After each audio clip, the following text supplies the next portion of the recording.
Hello everybody, welcome in to PGR eSports. Tonight live hosting the Little Guys Series week 4 of 5, and we are ready to get things going a little bit late due to some server issues, but everybody has gotten their stuff sorted out, and so we are ready to go. Joining me in the booth here tonight, Tyler Vickery. He was in the booth with Michael Triscaro last week. I'm Austin Green, temporarily covering.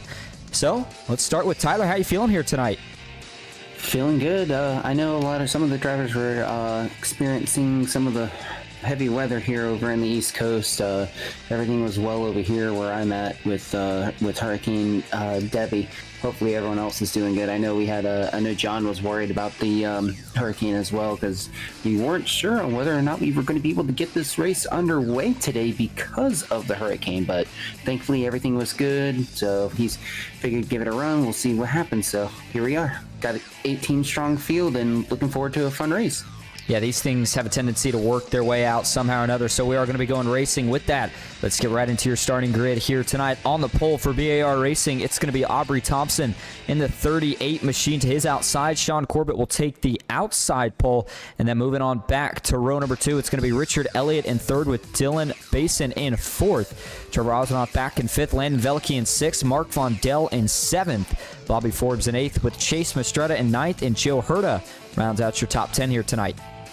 Yep, and then we got Danny Barnes and Hyper Motorsports rounding out 11th. Ethan Eckerd back from his temporary ban he had for some incidents earlier. Ethan's going to be running 12th. If I can get my timing to work again. Chase Mastretta is going to be in... Actually, no, I got to see that's everything off here. Danny Barnes is going to be in 12th. Adam Young in 13th. David Flanagan is going to be starting 14th. Jared Haynes will be in 15th. Terry Wilson in 16th. Brock Westmoreland starting in 17th. And then Mark Math will be rounding out your field as actually Joey Galati will be rounding out your field as John Ward and Josh McCullough are your admins for this race. John Ward setting up the organization for Little Guys Series, and Josh McCullough will also be helping out with race control and admins. All right, looking at your race info here tonight. Again, it is the Little Guys Series. We are in week 4 of 5. The race distance here tonight going to be 40 laps at 40% fuel. Unlimited tires, no fast repair, fixed setups as always, and then 3 green-white checkers if we were to need them. Weather outside, 65 degrees, 0% humidity, clear skies, winds at a mile an hour, but track temp still very toasty at 124 degrees around this 2.65-mile super speedway, over 30 degrees of banking in the corners, and these long straightaways mean for a lot of pushing. That's going to be the name of the game here tonight. But again, that track temp in these cars, it's going to be hot, it's going to be slick, and it's going to be a fun one. All right, here we go. If you're just tuning in, we appreciate you being here. Again, just helping out here tonight. Michael Triscaro, the usual commentator. So we don't have quite the fancy overlays that he normally has set up for you guys, but hopefully nonetheless you enjoy. Field in the hands of Aubrey Thompson, Sean Corbett. Green flag is in the air. We're racing at Talladega.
Lap 1 is complete, and it goes to the 38 of Aubrey Thompson on the inside of the racetrack.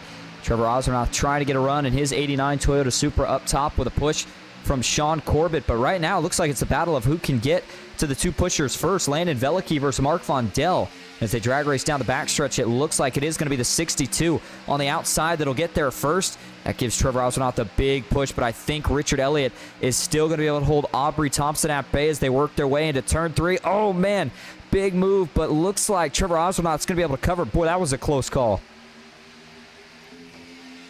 high side as well. The Brock Westmoreland pushing, I believe. Oh, never mind. As he comes back in the 2x2 formation, Brock Westmoreland was looking to get some help from the 12 to Ethan Eckert trying to get up to the front. But track temps are going to be massive here, as these cars do not like hot track temps, especially as these tires wear in. We've seen a lot of it before, where like in the SummerSlam, we've had a lot of people getting really loose on the old tires, and we have seen a lot of accidents as well with it, as we are going 3x3, getting Kevin Hordering, Ethan Eckert up on the high side, 3x3 through 2 rows deep, fighting for second now, as we're 3x3 fighting for the lead.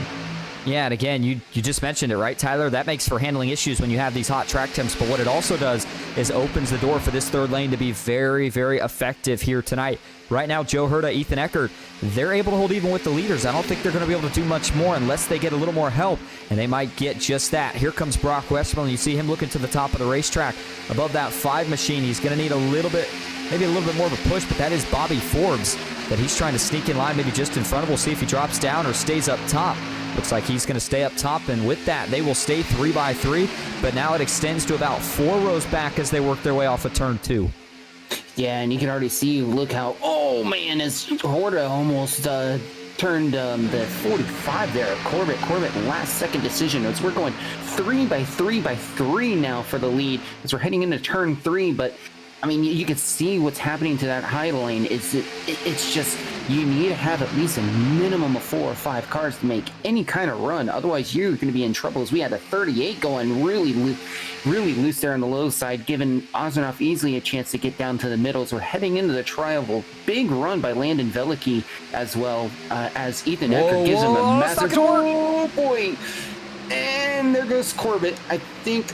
Oh, no, that was Trevor Ozernoff. Saves it, though, but boy, that was a rough go for Trevor, but I think we are still green flag conditions as well.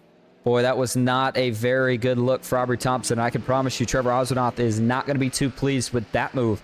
We'll have to go back and look at it here in just a moment, but first we'll go back up front. Looks like everybody did settle things down here, as they're actually going to get kind of in a single file formation for the most part, working into turn 3, and this did break up the pack a pretty good amount, so everybody's going to have to try to get in line and catch back up to the leader. Let's go back and watch what happened here to Trevor. You could see this one forming. I didn't mean to cut you off, Tyler, but you saw it happening right here. I mean, I don't understand that move. I mean, you know, we've said it before. We see it with the pros. We see it with the little guy series and everything in between. You just can't do it. I mean, you know, you can as many times as you want say, well, technically there's a hole there. Well, technically there's not, because the guy up top's not really expecting it. You know, if the hole's there, it's just not a good move. And, you know, I think Trevor was kind of trying to make the point there by slightly drifting up of, you know, surely you're not going to try to split this, right? I mean, just push me. But whatever the deal was, Aubrey, they had a disagreement. When he tried to jump up, that did not end too well for Trevor Ozernoff. No, and you can see with Aubrey making that huge last-minute move, there barely was a gap, too. And it just, I mean, I feel bad for Trevor, because it just kind of hurt him. Now he's got to hope for a caution. And with 18 cars in this field, it's going to make it even tougher. I mean, a lot of cars ended up having a really unfortunate advantage with it, as we're looking at the onboard here. Oh man, yeah, that was Trevor's just having to hang on for it, and it was just and I mean, poor Trevor's probably thinking, well, why are we doing this now? This is super early on, as we're now 3 wide back alive, as I think Landon Velicki getting stuck in the middle here. Here comes Ethan Eckert on the middle. Oh boy. Okay, as everyone saves it.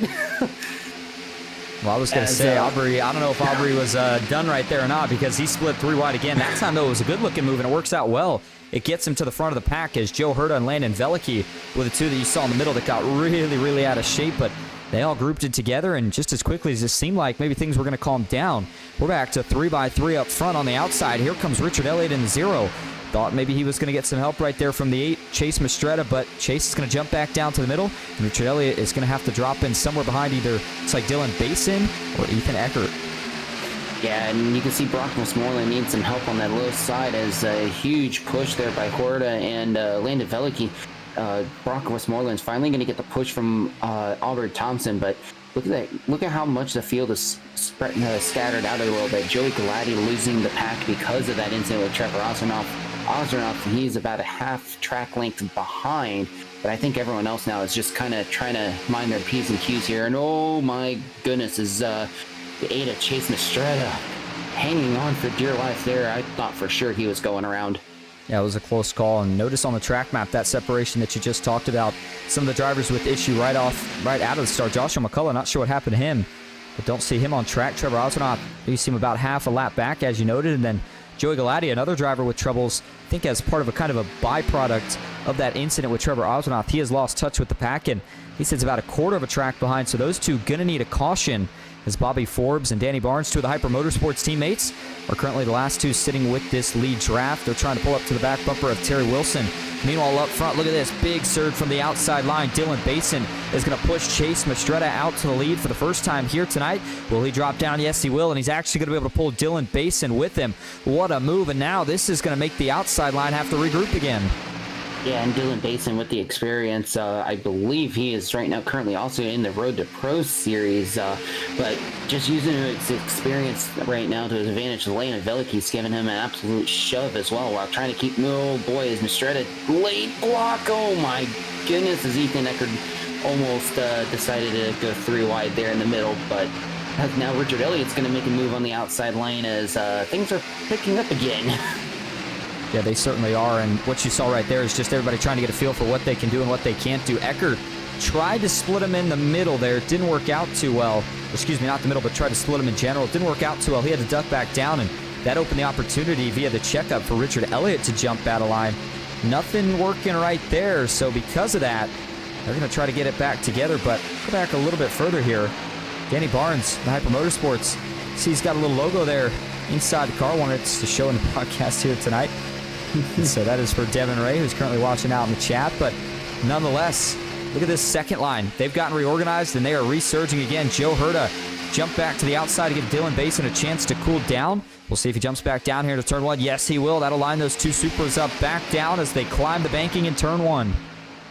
Yep, and as we're 3x3 again, Aubrey Thompson and Richard Elliott trying to get a huge run on the outside. Chase Mastretta and Ethan Eckert are the only two in the middle trying to get some help by the 18 and as well as Danny Barnes, but no help.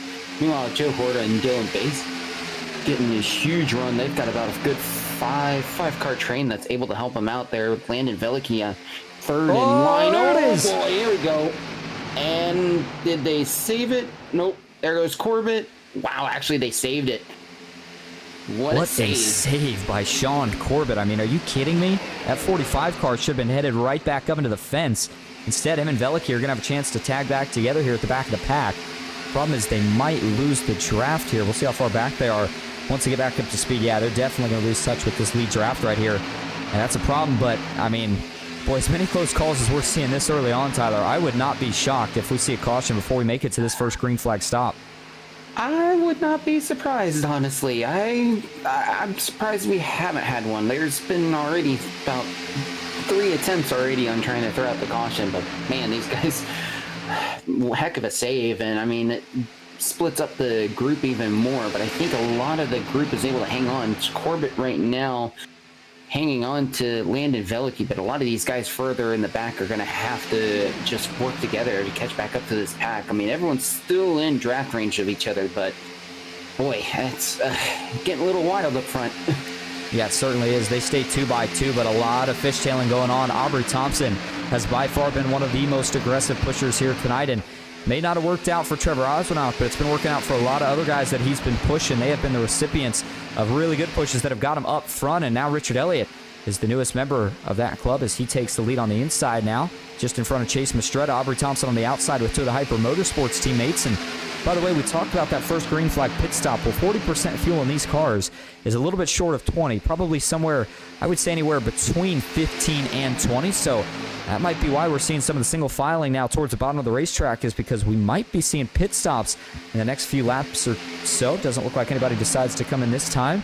They stay 2x2, and you notice that second group that we zoomed in on just briefly there, they're starting to get organized. That's Mark Math, Mark Vondell, and Landon Veliky. Right now they sit 2.9 seconds back, but they are slowly reeling them back in.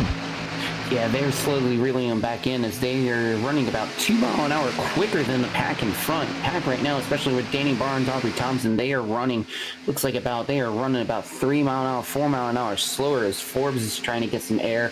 Just using a little bit of the bumper there, trying to get the air. He's almost kind of going half and half with the car. It's like the best option to be able to try to keep that car cooled down as much as they can. Aubrey Thompson leading the low line. Ethan Eckert is still in this. Joe Horta. But yeah, the pit stops are coming soon. And usually even in these runs, oh boy, as 18 almost got into Aubrey again there. These guys, a lot of these guys are trying to look at me. Whoa, as there goes Jared Haynes missing the pit road. Yeah, that was interesting because he looked like he got in really, really late. I was surprised to see him bail off, and it's almost like the second he touched the brakes, he locked him up and just never really even had a chance. So that'll probably be a penalty for the 7, and he is now going to add on to the list of drivers that are going to need a caution to get back in this race with just 15 of 40 laps complete. Meanwhile, as we go back up front, now only 2 on the outsides. It looks like Bobby Forbes was able to get his teammate Danny Barnes clear. He dropped down to the inside. So we'll see how it pans out now. And I think that as they work their way off of 4 this time, Tyler, we're going to see some pit stops. Yeah, I think so too, because normally with 40% fuel, you're seeing about 50. We get about 15, 16 laps of fuel as here comes the entire field. Aubrey Thompson stays out. Oh, whoa, look out. Never mind. There are going to be some people missing pit road. Basin coming in aggressive. Yeah, Forbes realized he missed it too, by the way. Oh, man. And Forbes is trying to get back up to speed, and that's even more rougher. But everyone else, hopefully they are able to make it through and not get any kind of black flag, because boy, that was some huge lockups.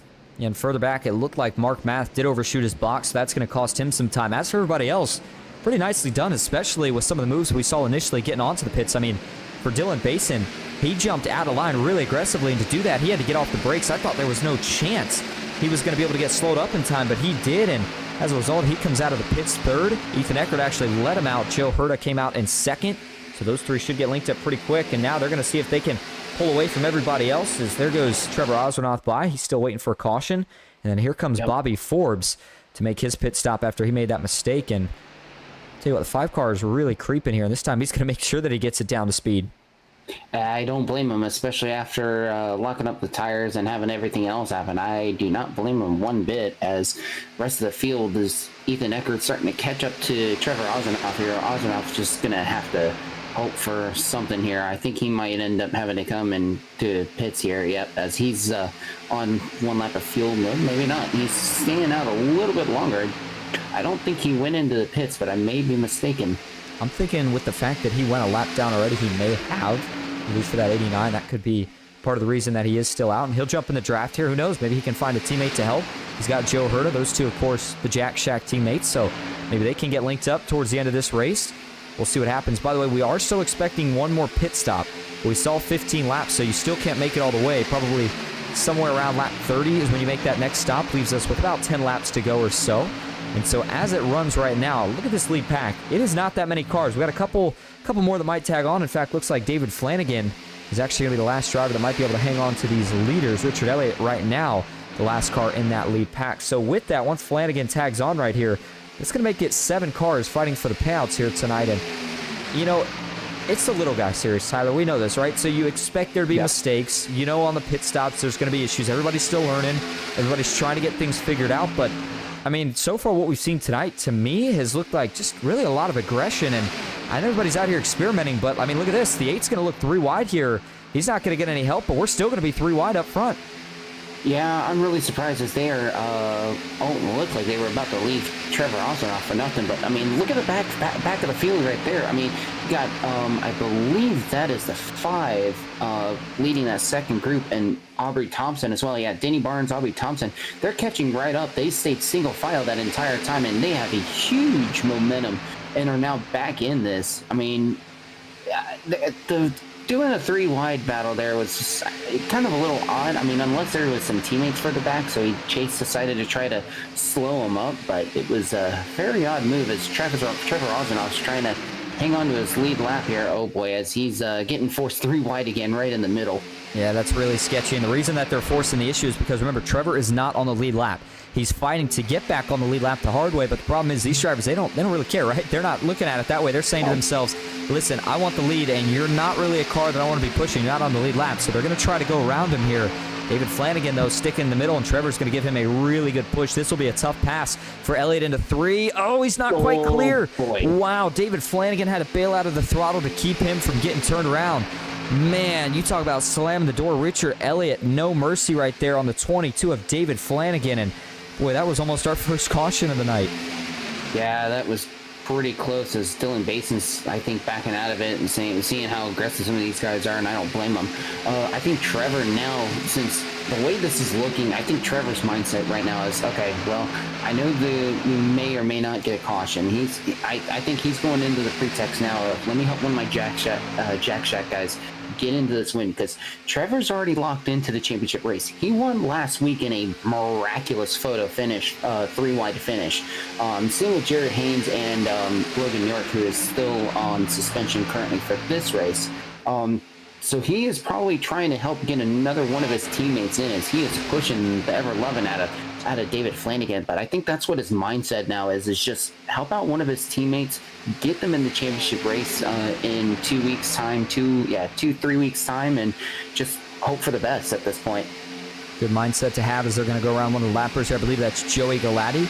As I'm not sure if that'll be his first lap or his second lap, but nonetheless, that'll put him back down to 2x2 now with 20 laps to go. Again, still a pit stop to be expected. So with that being said, how about points? What are points looking like as we continue to wind down towards the end of the season? Yeah, looking at the points right now, Flanagan is currently leading with 75 points.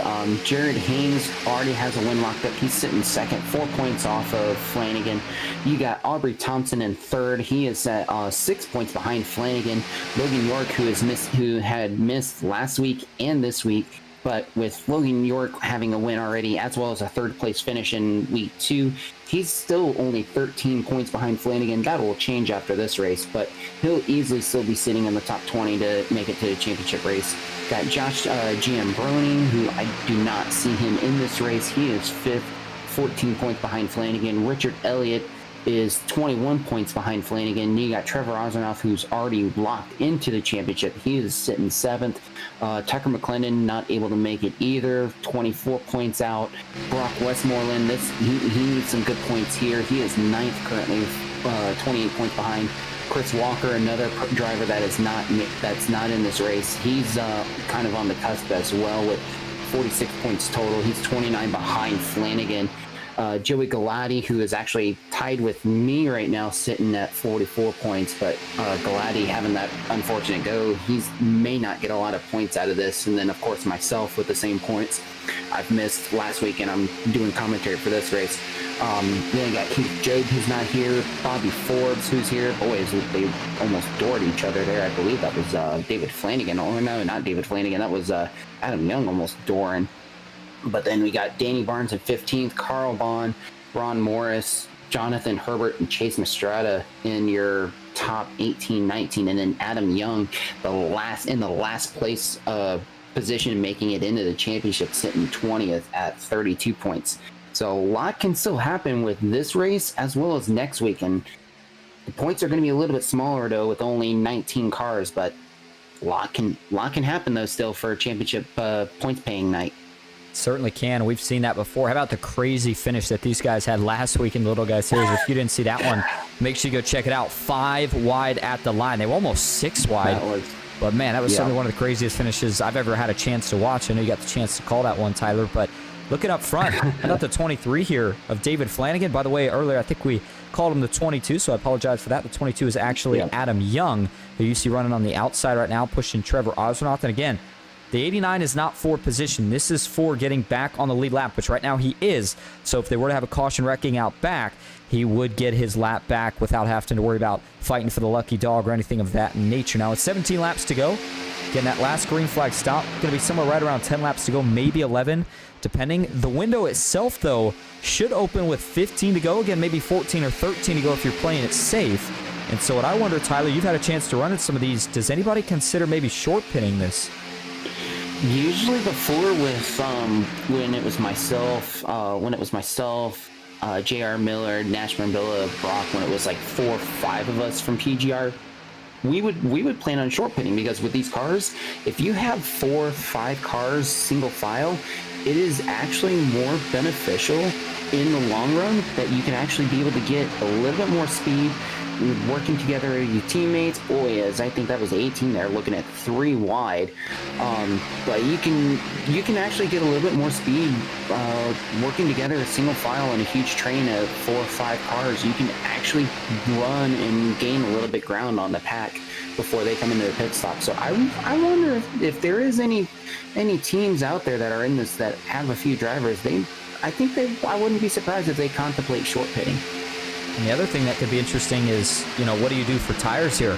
Certainly don't have enough time to take 4, maybe 2, but whether you take 2 or you don't take any, the point is the track's hot, it's slick, and we've seen handling be an issue pretty much all night so far, and it's only going to get worse as we get closer to the end of this race, which is ironic because that's when the moves tend to get the most daring, and everybody trying to make all those moves with, the tires not really having the grip that maybe you had at the start of the race. That's where we usually see things start to get a little bit sketchy, and so we might have the big wreck that some of these drivers are looking for to get a caution and potentially get back in this race. But remember, no fast repair, so if you get major damage, that's going to bring your night to an end. And I mean, you look at some of the names in the field, and I've seen a couple of these drivers for multiple seasons, and it almost surprises you, right, to still see some of these names and the fact that they have not won a championship yet, because the skill level and the talent has already developed well past the point it's needed to. It's there. Like, they've got everything they need to get the job done, but you can only crown one champion, and even if everything goes right all the way to that championship race, if something goes wrong in that one race, you're not going to be crowned a little guy's champion. And so we still see a lot of drivers that probably feel like they should have already been crowned a champion. I think of, 2 that come to mind: Trevor Oswanoff, Richard Elliott, who you see right there, the 0 and the 89, but things just haven't quite worked out for them yet. Maybe this is their season, who knows? Yeah, and absolutely, and I mean, and especially with how much the skill level's gone, it changes a lot. And I mean, I see a few guys that easily could win, like you, and I agree with you with Trevor Oswanoff easily. I mean, Richard Elliott, he's one that has, in my honest opinion, has surprised me a lot from the last few seasons, and even in other money racing events. Richard Elliott, when I first joined the last few seasons, was he was always in the back, caught up in wrecks, just little mistakes here and there. But lately, he has been really impressive. I mean, he's running up front now, as you see. I mean, he's running side by side with David Flanagan right now. And beforehand, he was mid-packs, I think probably still learning and everything, just getting really unfortunate runs, had really unfortunate finishing positions. And then lately, he's had some really great runs, great strategies, and it's paying off for him, in my honest opinion. I'm curious to see if maybe he might be a surprise here at some point, either this week, next week, or even next season, potentially. Yeah, remember, again, you only need 1 win to get in, so a lot of drivers have opportunities, really 5 opportunities. Maybe your whole season didn't go well, you get a win, you get yourself locked in, even if it's on the last week before the championship. But David Flanagan, he continues to impress as well up here in the outside line as they remain 2-2 with 12 laps to go. Going to be 11 when they cross the stripe this next time. And that means that we are, again, just a couple laps away from that final pit stop. Question is, when does everybody go in? 11 coming to 10 to go, or 10 coming to 9 laps to go? And then, of course, the race is going to be on from there. But right now, Adam Young and Danny Barnes still stuck on the outside of the racetrack. They haven't been able to find a way down just yet. They're going to have to get there soon, as there goes Trevor Oswanoff. He'll peel off. Remember, that is not for position, so he decides to get off early just to be safe. And I think that means that we might see these drivers, I think they're going to come down not this lap, but the next lap. I think so too, because we just saw, I just noticed Sean Corbett, Mark Vondell, Mark Math, all the guys that were in that second pack had just pitted, just so that they can get their fuel stops out of the way. With this lead pack, I wouldn't be surprised if we see no tires. No tires are going to be a lot more advantageous. The only downside is the grip. You can spin these cars easily, as Chase Mistretta blinks out there. But everyone is single file. I think everyone's coming to pit. I think everyone might be coming to pit this time the way it's looking. But I would not be surprised if we do not see anyone with tires, as it looks like Flanagan is trying to give Chase some room, as here goes everyone coming in the pits. All right, let's see if they can all get in clean. Nope, not this time. Flanagan's going to get turned, trying to save it, bounces off the wall, coming back up. Oh, wow, what a job. Wow. Flanagan was able to regather it. He does have some damage, but he's able to prevent potentially the big one here on the pits. Man, that was a close call. I think there was some contact. They just got too jumbled together.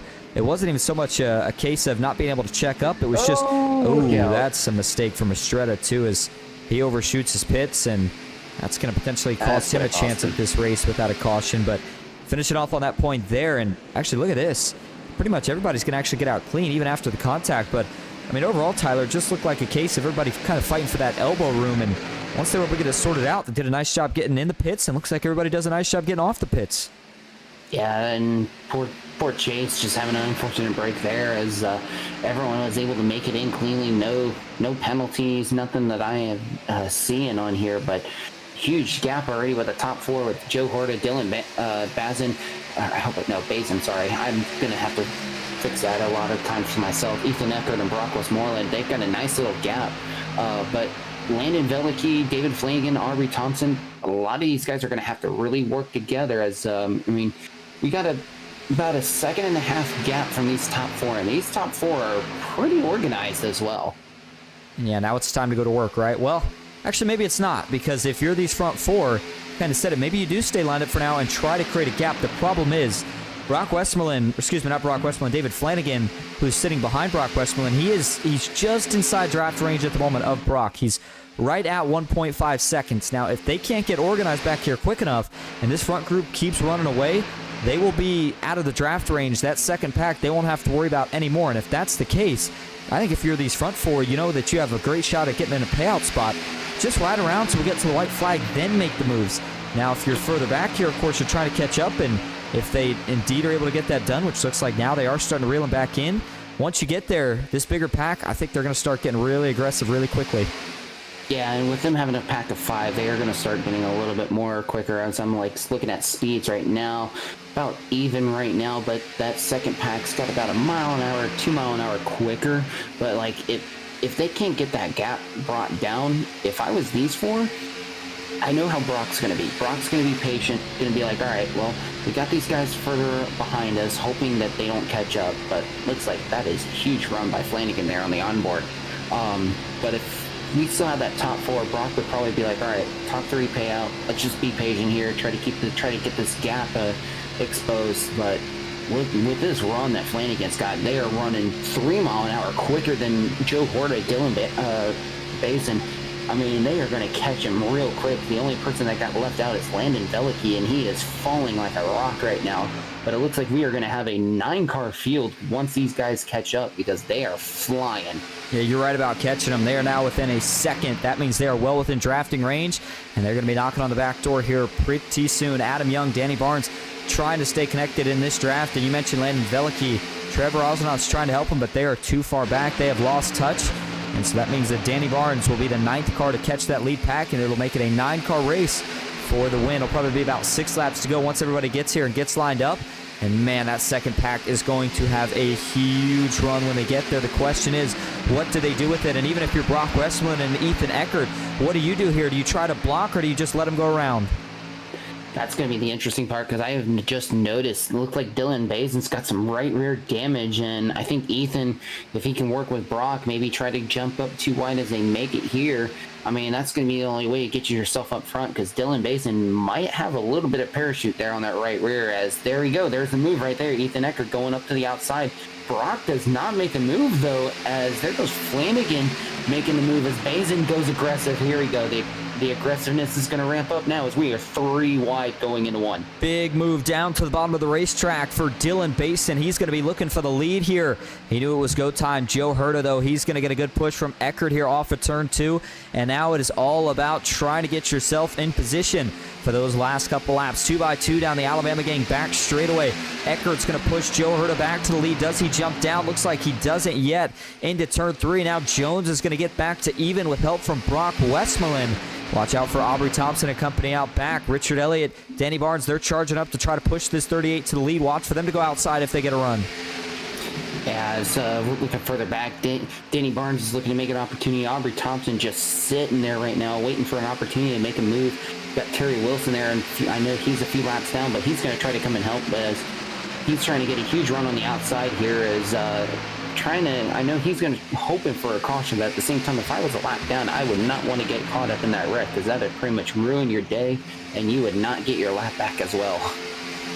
Yeah, that is for sure. But look at this, Joe Herta. Now he's going to start working to control these lanes. You got to block whichever lane's got the momentum, but you got to be careful of how much you do it. one mistake at this point, you know nobody's going to lift because we're coming to 4 laps to go. And the other thing is pushing in the corners. At what point do you start to maybe consider it? We've seen in really all levels of money racing, sometimes drivers try it, it works out, you get a big run. Other times you try it, you turn the guy around, and it ends up in a big wreck. So you got to really know what you're working with in terms of the guy that you're pushing. And I think, honestly, Joe Herta and Dylan Basin are 2 drivers that could very well take pushes in the corners as long as they're square. Yeah, and especially that, and I think Dylan knows that he's got some right rear damage from the pit entry from, I believe he got some contacts, because you can see a little bit of damage on that right rear.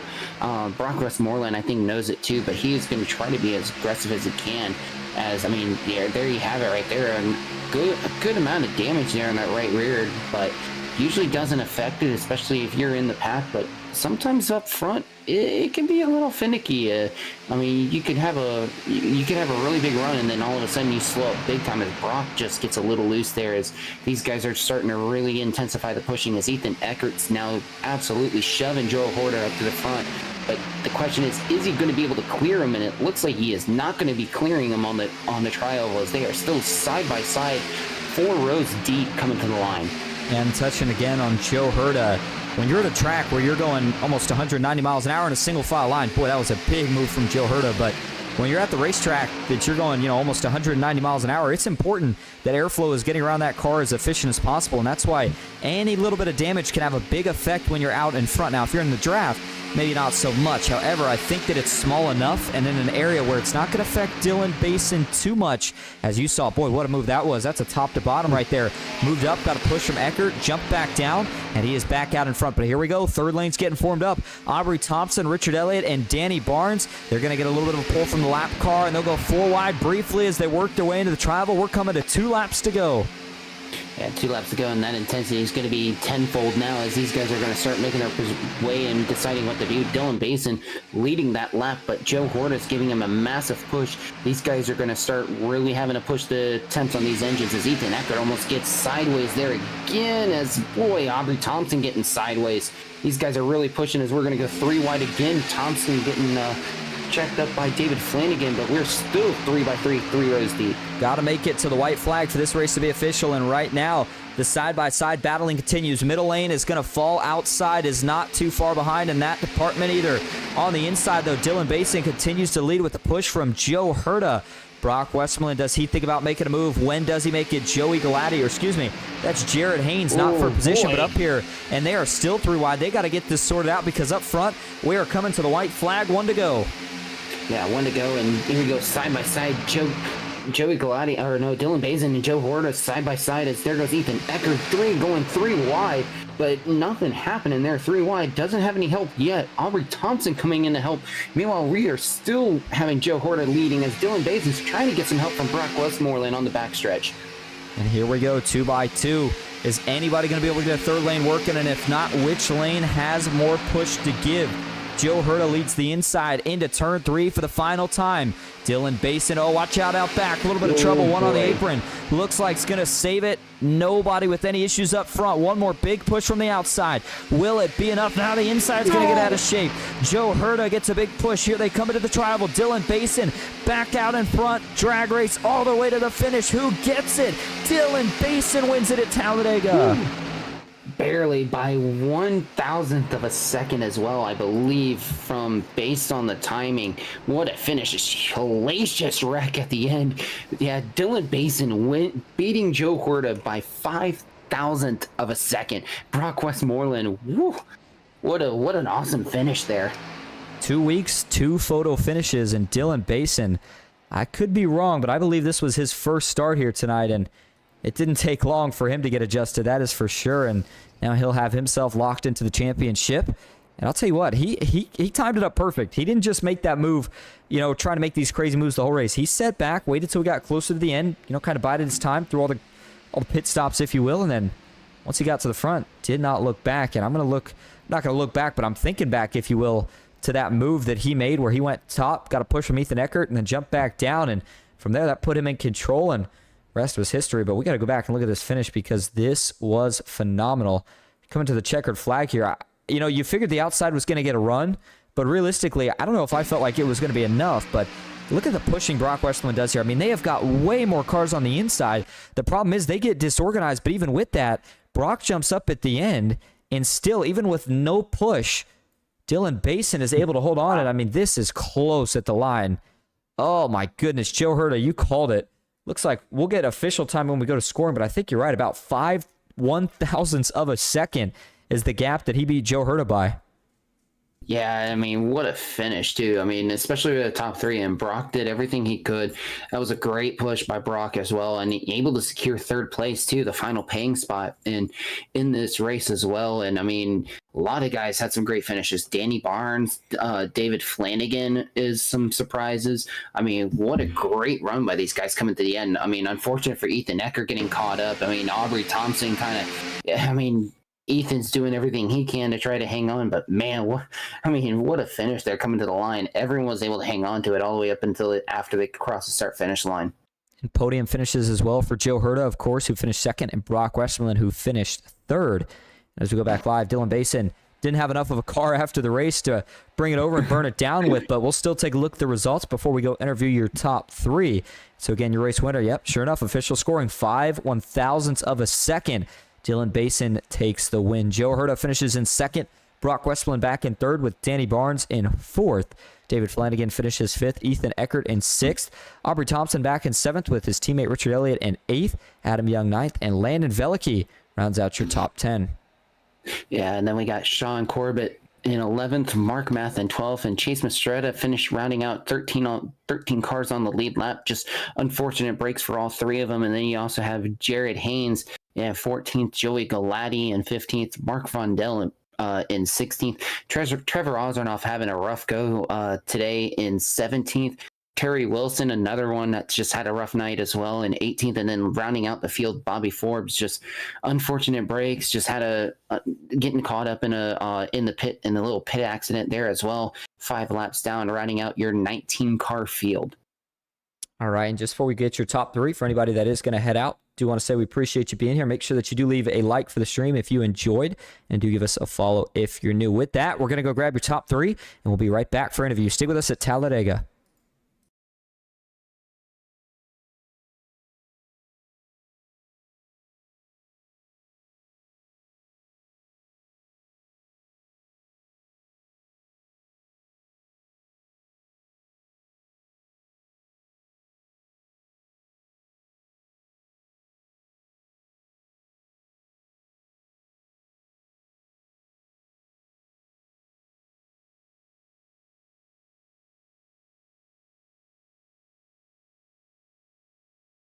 Welcome back to Talladega Superspeedway. Going to start first here tonight with your third place finisher for PGR eSports. It's Brock Westerlund. Hey, Brock, this is Austin up in the booth. You got a copy? Yeah, man, I got you. Well, you bring home a podium finish there and a 3-wide photo finish at that. I mean, overall, what a crazy race. As many, I want to call it near cautions as we had, we never had an actual caution. So first question I got is, how were you able to survive all the chaos and make it through the green flag stops? Yeah, it was a real good race. Man, I just had to focus on hitting those green flag stops real well, and we come out of that second one with a 4-car breakaway. I thought we was going to be able to take off and leave them, but they got together behind us and caught back up there. But no, it was just hitting those green flag stops meant the most in this race with no cautions. Well, I know it's the Little Guy Series, but you're starting to become one of the veterans of the Little Guy Series. We've seen you in here for multiple seasons, and you continue to put together these great seasons. Is there any piece, though, that you feel like is missing, or is this the year to get the championship? Yeah, I definitely need to start winning more of these things. I feel like I'm in contention most weeks and get taken out or something. Last week I was second and got took out in a tri-oval. I'd like to start winning a few more of these. I'll tell you what, if you keep up the performances like the one you had tonight, they are going to be coming pretty soon. But, hey, before we let you head out to enjoy the third place finish, is there anyone you want to thank or shout out? I don't thank John Ward for putting this on, and I thank PGR eSports for putting on the broadcast. You guys do an awesome job, and thank Dylan and Joe and everybody up front there racing clean. Good finish. Certainly was, and thank you for talking to us again. Congrats on third place finish, Brock, and we'll see you next week. Thank you, man. All right, and now that's going to bring us up to your second place finisher, Joe Herta. Tyler stands by with Joe. Yeah, definitely. And Joe Horta, what a race for you. I know hectic with you and helping out Bazin. Just how much of the chemistry that you and Bazin have? Because I believe, if I recall, you guys have ran before too, as well. Hey, what's up, man? We were familiar with each other. We always find each other on the racetrack, especially on like Talladega or Daytona. So a little bit in these money races, we'll find each other. So I know we work well together. I was just trying to tell him just cycle temps and get to the white flag, and right there it'll be gloves off. But yeah, it was a really good run to the finish. It's good to finally finish under the checkered flag and not wrecking through the trial. So that was a really fun race. Absolutely, I agree with you there.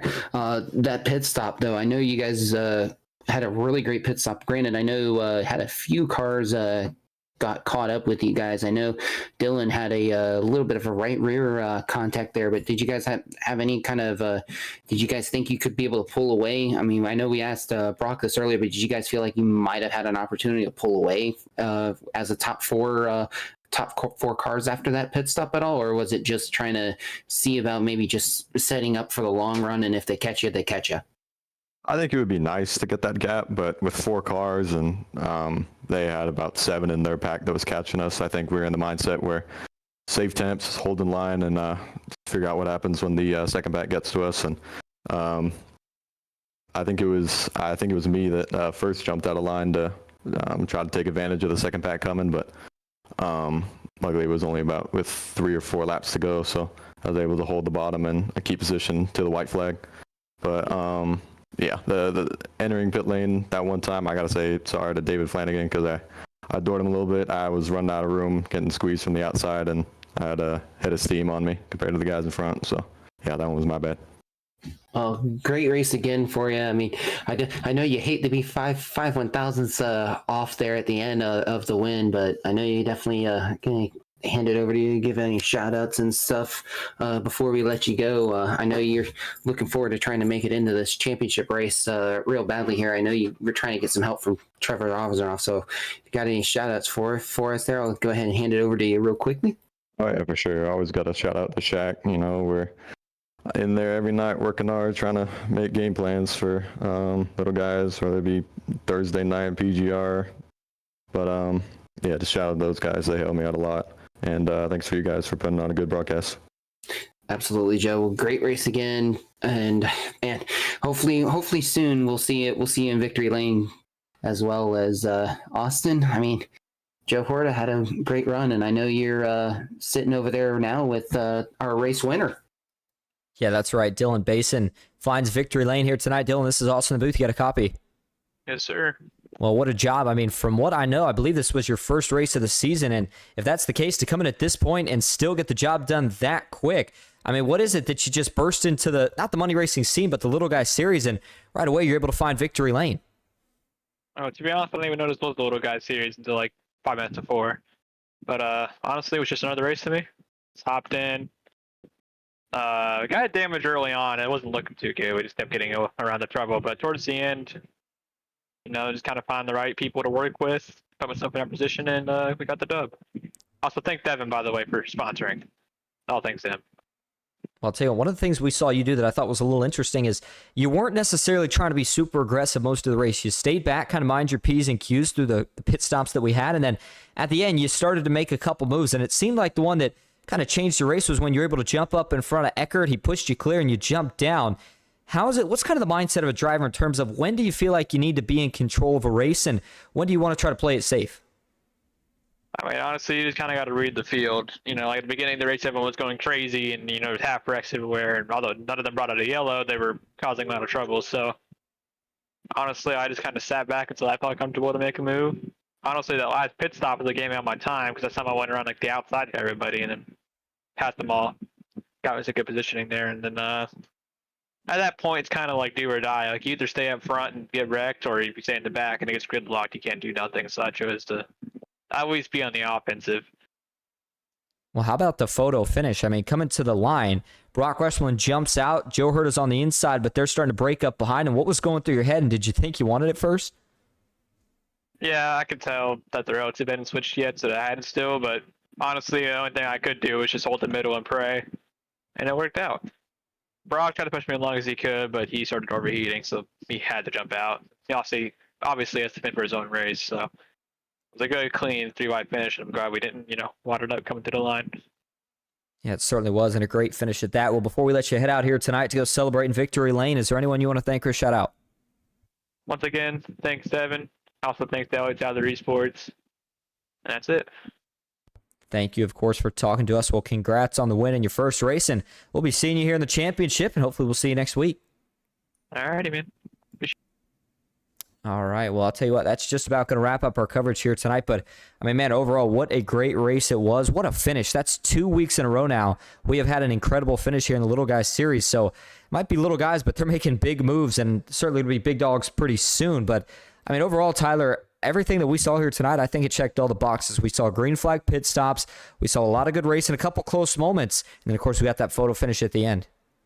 Yeah, and all the guys are having a great battles too. I mean, we had some guys going 3 wide for a while, had some big saves. I mean, it was just all. It almost felt like it was a big dog race, but with all the little guys, and they show their experience. Like a lot of these guys, like we said earlier, they've all had plenty of. They've ran a lot of races, and some of them have been around since season 1. So, really good experience for a lot of these guys. And I mean, we're seeing some better and better racing every single week, and they're putting on a show now, and it's awesome to see. Yeah, it certainly is. All right, well, that's going to wrap up our coverage here tonight from Talladega Superspeedway. As always, we hope that you all did enjoy. That'll do it for me, Austin Green, alongside Tyler Vickery here on PGR eSports. Until next time, have a good night.